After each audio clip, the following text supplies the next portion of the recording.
Thank you all for your patience. Secretary Raimondo, thank you. Before I begin, I'd like to speak very briefly about today's jobs report that was just been issued. We received more good news. In August, the economy created 315,000 new jobs. The great American jobs machine continues its comeback. American workers are back to work, earning more, manufacturing more, building an economy from the bottom up and the middle out. But with today's news, we have now created nearly 10 million new jobs since I took office. Nearly 10 million jobs, the fastest growth in all of American history. In August, we also saw that the share of Americans who are working on our economy went up. Economists call that labor force participation rate. Working age women are now, for the first time, back at work at rates not seen since before the pandemic. Wages are up. Unemployment remains near a 50-year low.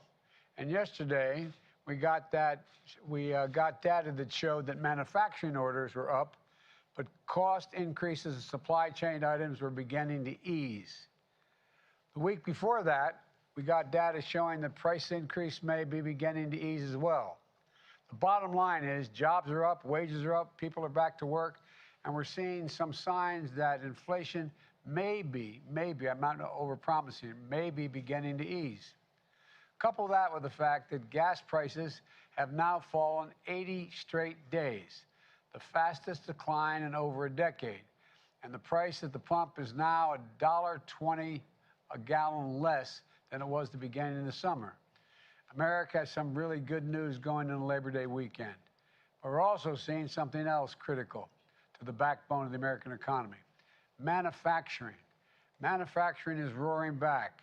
Since I took office, the economy has created 668,000 manufacturing jobs, the strongest manufacturing recovery since the 1950s. And just last week, we've seen major American companies from First Solar to Corning to Micron announce plans to invest tens of billions, that's not a misstatement, tens of billions of dollars expanding manufacturing in America. We've seen major global companies like Toyota and Honda announce that they're choosing America to invest and build. None of this is happening by accident. These investments and this recovery are a direct result of my economic plan. Some people gave up on American manufacturing. Not me, not the secretary, not the American people. Make it in America is no longer just a slogan. It's a reality in my administration. I'm committed to building an economy from the bottom up and the middle out. You've heard me say that 1,000 times. But that's what's happening. And that's what we're here to talk about today. Now, a big part of the American Rescue Plan that I signed a month after we got in office, we were facing a once-in-a-century pandemic, historic joblessness, businesses struggling to stay open, remote learning for our children. But thanks to the American Rescue Plan, we have come a long way. We got vaccine shots in arms. We helped people who needed them at the most. We kept teachers in classroom, cops on the beat, firefighters on the job, because the local communities didn't have the money to pay for them. And as a result, COVID no longer controls our lives. More Americans are working than ever. Businesses are growing. Schools are open. And today we're celebrating a signature program, the American Rescue, within the American Rescue Plan, that's going to help communities that need it most. Look, it's called the Build Back Better Regional Challenge. It's centered around a vision that as our economy recovers and modernizes, as science and technologies accelerate and change the nature of how we manufacture, we want workers and small businesses leading this transition, making sure they're a part of it, not just being shunned aside. Instead of fearing that the transition is going to leave them behind, we're going to help them get retrained and many other things. And think of the 55-year-old small businessman who's been making a single screw, this is literally true, for a combustible engine for cars for decades. He and his workers are worried. Why? Because we're moving to high-tech electric vehicles. We're going to help them and their businesses with training and new technology to help them make parts for electric vehicles and lead the transition to a clean energy economy so they're not left behind. This is about investing in them, believing in them, helping them transition to a new world. They can do these jobs, just like they did the ones they had before. This is about jobs in their communities, for them, not having to leave or not having to go on unemployment. As new enterprises are created in the communities, they shouldn't have to leave. They should be the ones to be able to fill in for those jobs. So we designed this program by thinking about people and places in a really important way. And I know you got all of you up on the screen here, 21 different communities. This American Rescue Plan program invests $1 billion, a total of $3 billion, but $1 billion to create jobs and opportunity for people in places where they live and where they've worked their entire career so they don't have to leave. I know when folks hear such big numbers, they don't think it's for them. But this is for them. It is for them. Over 500 coalitions applied for these grants, from community organizations to philanthropies to labor unions to colleges, universities, all working together from every part of America. That kind of interest is a testament to the need and enthusiasm for this type of investment. I take a look at this as a transition investment. I'm so proud to announce 21 awardees up on the screen here who will each receive between 25 million and 65 million jobs to turn their plans into action. And as Secretary Raimondo just said, and I guess I wasn't supposed to start this off, was I? Come to think of it. All of a sudden it dawned on me I was supposed to let her speak first. But estimate these projects are going to result in 100,000 jobs created or saved, over $7 billion in additional private sector investment in these 21 communities. We want you to continue having good jobs in your communities so you don't have to leave, so your people in your communities aren't displaced. The winners are all here up on the screen, and they're going to empower communities in Pennsylvania, West Virginia. Joe, is that you? Is that Joe Manchin I see? I'm right here with you. Hey, Joe, good to see you, man. Thanks for what you're doing. Matter of fact, you're one of the guys that started this idea with me, what you're talking about needed to happen in West Virginia. But anyway, they're going to empower communities in Pennsylvania, West Virginia, Louisiana to lead our nation's transition to clean energy. They're going to empower small manufacturers in Michigan, Kansas, North Carolina, El Paso, Texas, helping them modernize and become part of a supply chain for cutting-edge technologies, advanced manufacturing, biotechnology, aerospace. They're going to empower agricultural workers in Fresno, California, and women in St. Louis, Missouri, pursuing manufacturing careers through quality job training and apprenticeships that lead to good-paying jobs. And they're going to support entrepreneurships and small business creation from Native American communities in Montana and to Tulsa's Greenwood neighborhood, once known as the Black Wall Street that I visited on the 100th anniversary of the Tulsa Race Massacre. Together, these projects are going to uplift underserved communities and include them as the key parts of America's economic recovery for the 21st century. We're putting people who have been left behind in the past or couldn't have been lifted out of anything before. They're going to be part of this recovery. They're going to be the ones who are going to be leading the way here. They're going to be the ones getting retrained for these jobs. Take the project in Georgia. I recently signed a number of laws that are going to bring manufacturing jobs back to America and to make sure the future is made in America. Think of everything from electric vehicles to semiconductor chips. Georgia Tech, one of the great research universities, is a leader in understanding how artificial intelligence can be used to strengthen almost any industry. But too many folks, especially small manufacturers in black communities, rural communities in Georgia, can't afford access to the knowledge and the research to be able to capture those jobs, to be trained for them. They can't take advantage of all that technology that can make for them all the difference between their business closing and thriving. So Georgia Tech partnered with HBCUs like Spelman College and Fort Valley State and local community colleges. With this grant, they're going to take this technology on the road with mobile training studios. That's basically a high-tech van that's going to travel into underserved areas across Georgia to train a whole new generation of workers. Technology experts will provide workers who are interested in 4 to 6 week hands-on training that can make all the difference in their employment. Think of a poultry farmer who might never have had a chance to learn how artificial technology can help manage inventory or improve the safety and quality while increasing their productivity. Think of the family-owned paper manufacturer that could never have afforded trying out cutting-edge technologies. But now they're going to be able to. And they're going to be able to grow their businesses. And they can do it without ever leaving their home or their families. This is a game changer. Take the projections, the project in Manchester, New Hampshire.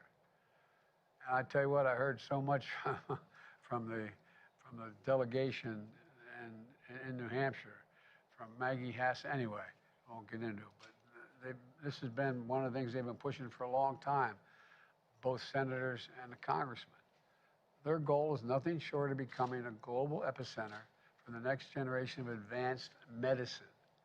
But to do it, they need world-class labs for clinical trials that will attract the most innovative biomedicine companies to locate and create jobs in New Hampshire.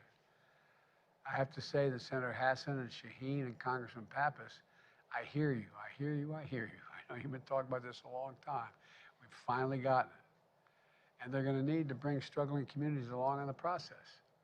Because of this grant, Manchester is going to revitalize what was once one of the largest cotton textile plants in the world.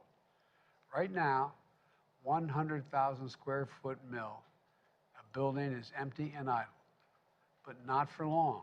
Because of this grant, a coalition of city leaders and research and community organizations is going to transform that old mill into a modern marvel.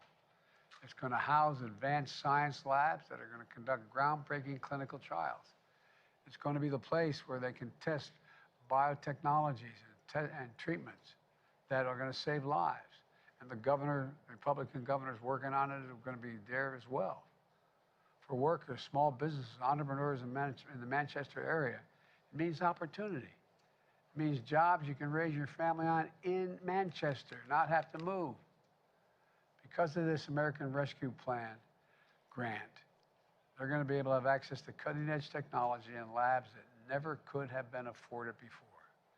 This is going to allow them to compete with anyone, anywhere in the world, and make sure the supply chain for these new medicines, medical advances are built right here in America. It matters. As you probably know, I could go on and speak about each of the communities here, but time won't permit. I applaud every community that received the grant and that applied. You're the reason why I'm so optimistic about the future of this country. I mean it. You heard me say it many times before. America is the only nation in the world that can be defined by a single word: possibilities. Nothing but possibilities here. That's what this is all about. I want to thank you, and now I'm going to do what I should have done to begin with. Turn it over to the Secretary to begin this, but we've already gone by it. So, Madam Secretary, the floor is yours. Thank you, Mr. President. I think the fact that the President jumped in there right away is a testament to how excited he is about this project. He's fired up, and he's committed to it. And that's because he knows that we have to be investing in every community in America to help with the transition. So let me fill in a few of the blanks about how this program is going to work, and then we're going to have a discussion with a handful of the 21 awardees. First of all, congratulations. If you are one of the 21 here, you are the cream of the crop. Your applications were fantastic, and congratulations to each and every one of you. The President and I are so proud of you and just thrilled to be able to work with you. I have to thank you, Mr. President, for your leadership. Everybody should know that this was the President's idea. I mean, as he said, the American Rescue Plan was passed 17 months ago. $3 billion of that came to the Commerce Department to do economic development. And we decided to put $1 billion into this Build Back Better regional challenge. And it's because the President directed me to make investments in communities to help communities revitalize themselves and get ready for the transitions in our economy. Because he fundamentally said people want to work where they live, and they ought to be able to do that. And so that's what this is all about. We believe every single American, no matter where you live, ought to have an opportunity to have a high-paying, family-supporting job in that community. And that's what this is all about. So let me fill in some of the blanks about the approach. It's a novel approach. This is the first time ever the Department of Commerce has made such sizable investments in individual communities. When we started, to be very honest, we weren't sure. We weren't sure if communities would apply and bring together coalitions and have the capacity to invest tens of millions of dollars. Well, we got 529 submissions. We went from 529 down to 60 finalists.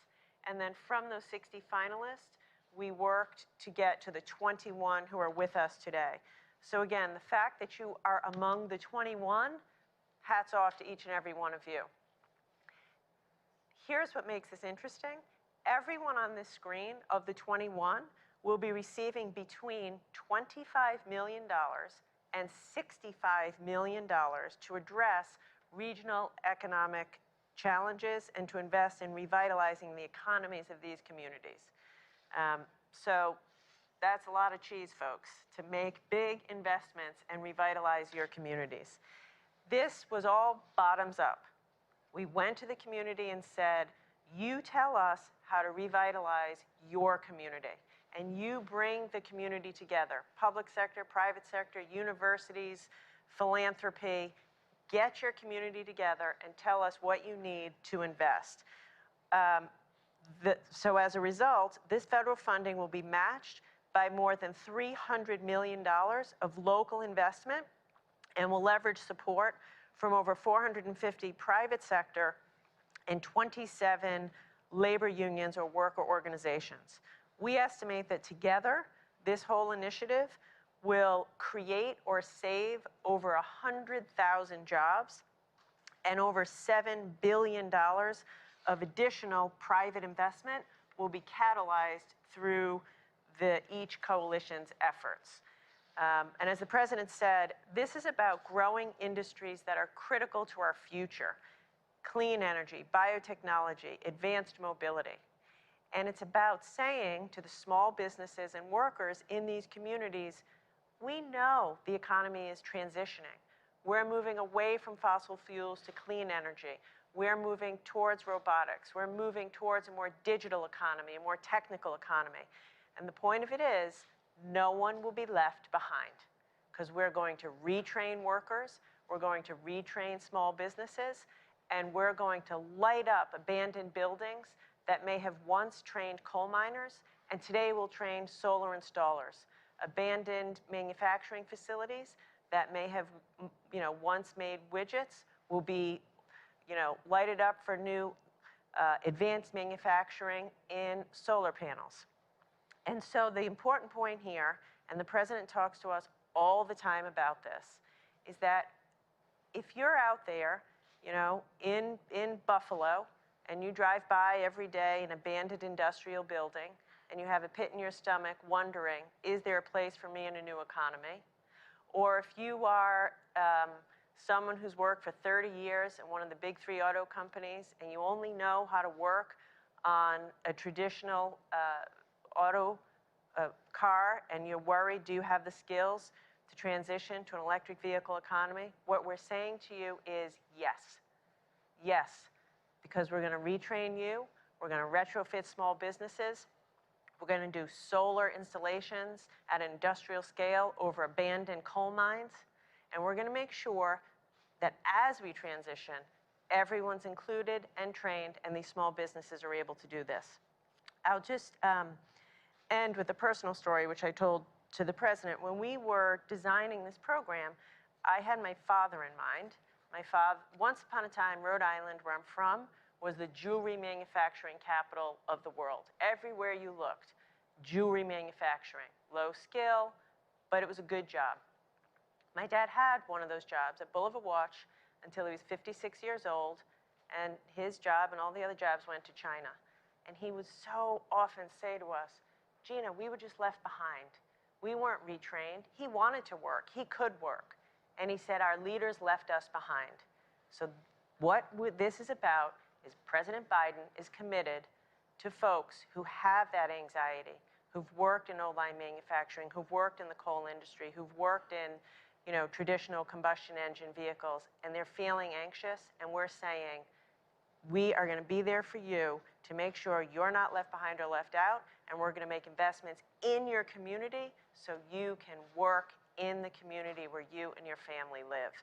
So we're excited, and quite honestly, I'm just very lucky that I get to work for a boss who gets this, because he gets it. And every time we brief him, he says, Secretary, don't tell me how much money we're spending. Tell me, what are we doing for the people of America? And that's why this is so exciting.